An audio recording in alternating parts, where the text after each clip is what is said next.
வணக்கம் sir. I am calling from the banking KYC department. உங்க account number 4391 ending கரெக்டா? ஆமா, அக்கவுண்ட் நம்பர் கரெக்ட் தான். உங்க பேர் வேல்முருகன். உங்க பிரான்ச் மயிலாடுதுறை தானே? ஆமா, நீங்க பேங்க்ல இருந்து பேசுறீங்களா? என்ன விஷயமா? Yes sir. உங்க ஆதார் லிங்க் எக்ஸ்பைரி ஆயிடுச்சு. நீங்க கேஒய்சி அப்டேட் பண்ணல. அதனால உங்க அக்கவுண்ட்டை உடனே க்ளோஸ் பண்றோம். ஐயோ, க்ளோஸ்லாம் பண்ணிராதீங்க மேடம். அதுல தான் எல்லா சேவிங்ஸையும் வச்சிருக்கேன். ரொம்ப நாளா அப்டேட் பண்ணாம வச்சிருக்கீங்க சார். அது ரொம்ப தப்பு. இப்ப என்ன பண்றது? ஏதாவது வழி இருக்கா மேடம்? சரி, ஒன்றும் கவலைப்படாதீங்க. உடனே கேஒய்சி அப்டேட் பண்ணீங்கன்னா உங்க அக்கவுண்ட்டை ரீஆக்டிவேட் பண்ணிடலாம். நான் ஒரு லிங்க் அனுப்புறேன், ஓபன் பண்ணுங்க. லிங்கா? அது எதுக்கு?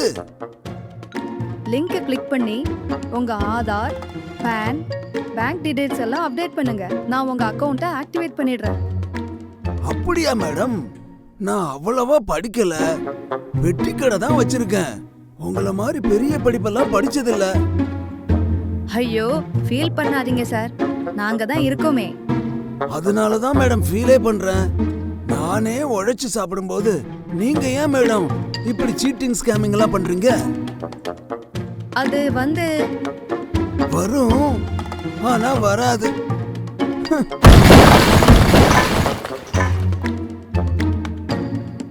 யாருக்கிட்ட? டிஜிட்டல் ஃப்ராட்ஸ் உங்களை ஏமாத்தாம இருக்க இந்த 4 விஷயத்தை கடைபிடிங்க போதும்.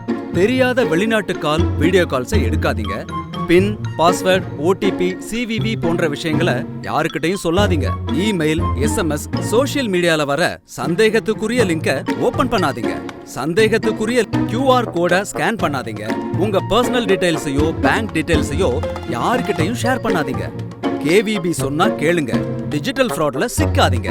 டிஜிட்டல் தற்காப்பு கத்துக்க அருகில் உள்ள கேவிபி பிரான்ச் அல்லது டிஜிட்டல் தற்காப்பு முகாமிற்கு வாங்க.